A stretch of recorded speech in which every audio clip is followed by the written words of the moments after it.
Hello बच्चों, कैसे हो आप सभी लोग। आई होप आप लोग बहुत अच्छे होंगे। जैसे कि हम लोग कल समास के बारे में पढ़े थे और आज अगली क्लास है 6वीं क्लास संज्ञा। आज हम लोग संज्ञा के बारे में पढ़ेंगे। तो कल हम लोग समास के बारे में पढ़े थे और समास क्या होता है, समास की परिभाषा क्या होती है, इसका सबका ज्ञान प्राप्त किया। और हम आज संज्ञा के बारे में पढ़ाएंगे। और संज्ञा क्या होती है, तो संज्ञा विकार के आधार पर दो प्रकार के शब्द होते हैं।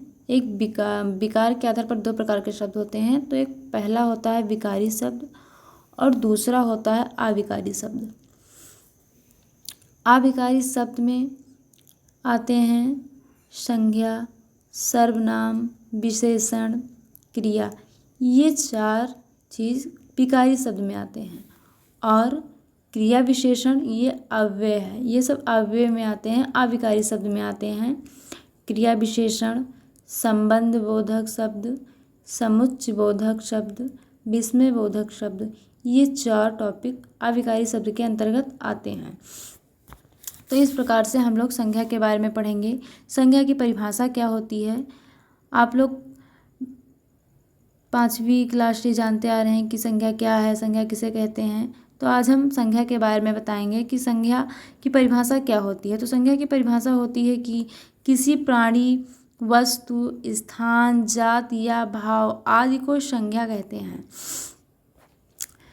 तो संज्ञा विकारी शब्दों में आता है। जो संज्ञा किसी प्राणी, वस्तु, स्थान, जाति को हम संज्ञा बोल देते हैं। और संज्ञा जो है वो एक विकारी शब्दों में आता है।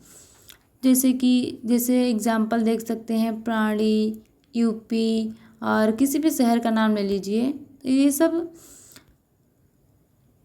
संज्ञा के एग्जाम्पल हैं। और संज्ञा के भेद देखते हैं। संज्ञा के कितने भेद होते हैं, तो संज्ञा के 3 भेद होते हैं। मतलब कि संज्ञा को हिंदी में लोग 3 भेद मानते हैं। और ये जो आप लोग 5 जानते हैं कि संज्ञा के 5 भेद होते हैं, तो ये दूसरा जो जातिवाचक होता है उसके अंतर्गत 2 आते हैं, समूहवाचक संज्ञा और द्रव्यवाचक संज्ञा। तो इस प्रकार संज्ञा के भेद हम लोग देखते हैं। तो संज्ञा के भेद पहला है, 3 प्रकार के भेद होते हैं। तो पहला है व्यक्तिवाचक संज्ञा, पहला व्यक्तिवाचक संज्ञा, दूसरा जातिवाचक संज्ञा और जो तीसरा है वो भाववाचक संज्ञा। तो इस प्रकार हम लोग संज्ञा के भेद को पढ़ते हैं। पहला व्यक्तिवाचक, जातिवाचक और भाववाचक। तो जातिवाचक के अंतर्गत चौथा आता है, इसमें 2 आते हैं जातिवाचक के अंतर्गत। चौथा इसको हम लोग चौथा नाम देते हैं कि ये संज्ञा के चौथा भेद है। तो संज्ञा का चौथा भेद है समूहवाचक संज्ञा और 5वां है द्रव्यवाचक संज्ञा। तो हम लोग इसको भी हम लोग पढ़ेंगे। इस प्रकार से देखते हैं। पहला व्यक्तिवाचक संज्ञा। व्यक्तिवाचक संज्ञा की परिभाषा क्या होती है, तो व्यक्तिवाचक संज्ञा की परिभाषा यह किसी वस्तु, व्यक्ति, स्थान आदि के नाम को दर्शाती है। जो ये व्यक्तिवाचक संज्ञा है, ये किसी वस्तु, किसी व्यक्ति, स्थान आदि के नाम को दर्शाते हैं। जैसे एग्जाम्पल देख सकते हैं आप लोग कि राम, श्याम, सीता, बजाज पंखा, शेलो पेन, दिल्ली, लखनऊ आदि।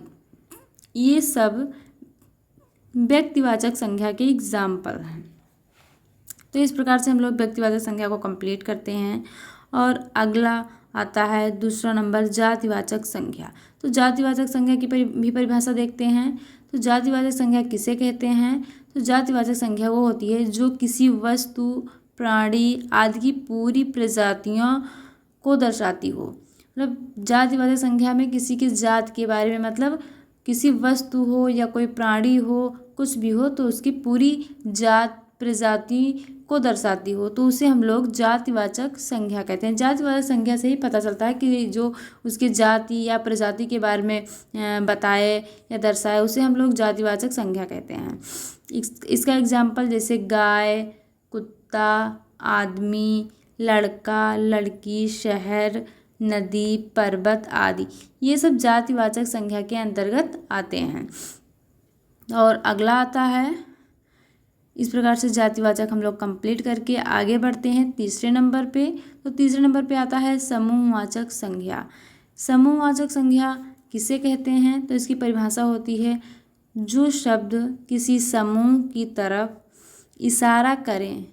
अगर जो शब्द मतलब कोई भी शब्द किसी समूह की तरफ इशारा करे तो वह समूहवाचक संज्ञा कहलाता है।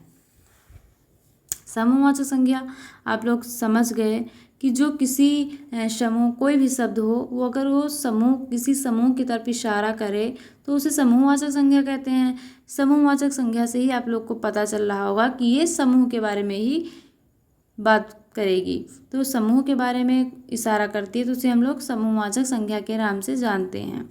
तो इसका एग्जाम्पल होता है जैसे सभा, भीड़, टीम, सेना, कमेटी, दल, समूह और कक्षा, परिवार और वो बाजार। बाजार मतलब भीड़, मतलब जिसमें भीड़ हो, मतलब समूह हो, ग्रुप हो, उसे हम लोग समूहवाचक कहते हैं। और इसका एग्जाम्पल सेना, कमेटी, दल, समूह और बाजार, परिवार आदि, ये सब समूह में आते हैं। जो ज़्यादा हो, भीड़ हो, मतलब समूह में हो, इकट्ठे लोग हों, उन्हें हम लोग समूहवाचक संज्ञा कह देते हैं। मतलब समूहवाचक संज्ञा में मतलब समूह हो जहाँ पे ज़्यादा ही लोग हों, उसे हम समूहवाचक संज्ञा कहते हैं। और समूहवाचक संज्ञा कंप्लीट करके अगला देखते हैं, चौथा नंबर, द्रव्यवाचक संज्ञा। द्रव्यवाचक संज्ञा जो होती है वो एक जातिवाचक संज्ञा के ही दो भेद हैं, मतलब समूहवाचक संज्ञा और पांचवा नंबर आता है द्रव्यवाचक संज्ञा। तो हम लोग समूहवाचक को कंप्लीट करके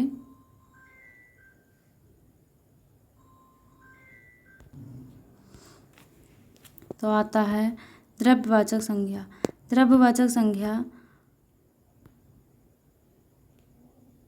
द्रव्यवाचक संज्ञा देखते हैं। द्रव्यवाचक संज्ञा वो संज्ञा होती है जो शब्द किसी ठोस, द्रव, गैस आदि को दर्शाए जाते हैं। जो शब्द किसी ठोस, द्रव, गैस आदि को दर्शाती है तो हम लोग उसे द्रव्यवाचक संज्ञा के रूप में जानते हैं। द्रव्यवाचक संज्ञा किसी ठोस, द्रव, गैस, किसी भी लिक्विड और ठोस, मतलब हम लोग कह सकते हैं कि जो द्रव्यवाचक होगा वो कोई भी शब्द को या कोई भी ठोस, द्रव, गैस पदार्थ को दर्शाएगा तो हम लोग उसे द्रव्यवाचक संज्ञा कहेंगे। जैसे पानी, दूध, लोहा, रूड़ी, लास्ट, बालू, ये सब द्रव, ठोस, गैस सभी फॉर्म में आते हैं तो हम लोग इसे द्रव्यवाचक संज्ञा के रूप में जानते हैं। तो इस प्रकार द्रव्यवाचक संज्ञा हम लोग कंप्लीट करके अगला देखते हैं, पांचवा नंबर, भाववाचक संज्ञा। तो भाववाचक संज्ञा क्या है? तो भाववाचक संज्ञा हम लोग इसे एक आसान भाषा में संज्ञा को बता रहे हैं। अगर आप लोग को समझ आता हो तो ज़्यादा अच्छी बात है, और नहीं आता तो आप लोग कोशिश करें। भाववाचक संज्ञा, तो भाववाचक संज्ञा की परिभाषा है, किसी भी प्रकार के भाव को भाववाचक संज्ञा कहते हैं। किसी भी प्रकार का भाव हो उसे हम लोग भाववाचक संज्ञा कहते हैं। अतः इस संज्ञा को ना देख सकते हैं और ना ही छू सकते हैं, केवल फील कर सकते हैं। मतलब जो भाव उत्पन्न होता है आपके मन में किसी भी प्रकार का, तो हम लोग उसे भाववाचक संज्ञा कह देते हैं। सिंपल सा एग्जाम्पल। और इसे हम लोग भाववाचक संज्ञा को ना हम लोग छू सकते हैं और ना ही देख सकते हैं। इसका एग्जाम्पल होगा जैसे ईमानदारी। ईमानदारी को हम लोग ना छू सकते हैं और ना ही देख तो सकते हैं, तो ये आप ईमानदारी कर रहे हैं तो, लेकिन छू तो नहीं सकते, ना देख सकते हैं ना छू सकते हैं। एक तरफ से कह सकते हैं ईमानदारी, बेईमानी, भूख। भूख को हम लोग ना देख सकते हैं और ना छू सकते हैं, केवल बोल सकते हैं कि हाँ हमें भूख लगी है। और प्यास को भी वही, ना देख सकते हैं ना छू सकते हैं। और अगला आता है एग्जाम्पल, घृणा, दया, आपके अंदर दया है तो आप उसे ना छू सकते हैं और ना देख सकते हैं। तो ये तो सिंपल सा उदाहरण है कि भाववाचक संज्ञा किसी भाव को के बारे में बताती है। जो भी आपके मन में भाव उत्पन्न हो उसे हम भाववाचक संज्ञा बोल देते हैं। और दृष्टि, बुढ़ापा, बचपन आदि ये सब भाववाचक संज्ञा के अंतर्गत आते हैं। कोई भी आपके मन में भाव आए, किसी के प्रति दया आए और किसी के प्रति घृणा आए, और कोई मतलब घृणा आए, दया आए, ये सब भाववाचक संज्ञा के ही एग्जाम्पल हैं। और हम बोल सकते हैं जो बीमारी है ये किस प्रकार की मतलब किस संज्ञा के अंतर्गत आती है। बीमारी को हम लोग कौन सी संज्ञा बोल सकते हैं। ये तो जातिवाचक भी, अगर जातिवाचक होती तो इसमें ये पता चलता कि ये किस जाति बीमारी है। जैसे कि किसी को कोई बीमारी है, किसी को टाइफाइड बुखार है, ये सब अगर होता तो उसे हम जातिवाचक मतलब बोल देते कि जातिवाचक संज्ञा है। लेकिन बीमारी तो बीमारी एक बीमारी है कि मतलब भाव की हाँ बीमारी है, उसे न छू सकते हैं तो उसे हम भाववाचक संज्ञा ही बोलेंगे कि ये भाववाचक संज्ञा के अंतर्गत आती है।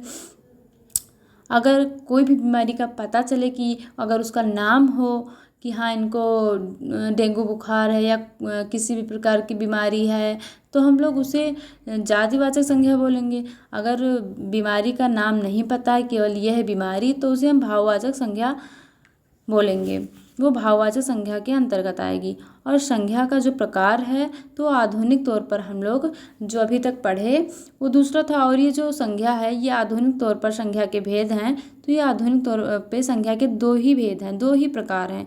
पहला गणनीय संज्ञा और दूसरा है अगणनीय संज्ञा। तो आप लोग देख सकते हैं कि आधुनिक तौर पर संज्ञा के दो ही प्रकार हैं, उसमें तो 3 थे और हम लोग कहते कि 5 हैं, और आधुनिक तौर पर तो 2 ही है, पहला गणनीय, दूसरा अगणनीय। गणनीय संज्ञा के एग्जाम्पल हैं आदमी, लड़के, पेन, कुर्सी, ये सब गणनीय संज्ञा के एग्जाम्पल हैं।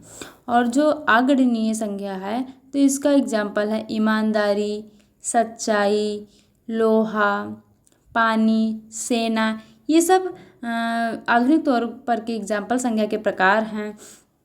तो हम लोग देख सकते हैं कि ये संज्ञा इस प्रकार से कंप्लीट होती है। कितने सरल भाषा में हमने आप लोगों को संज्ञा के बारे में बताया। अगर वीडियो अच्छी लगी हो तो लाइक करें और हमारे चैनल को सब्सक्राइब जरूर करें। मिलते हैं अगले वीडियो में, तब तक के लिए जय हिंद, जय भारत।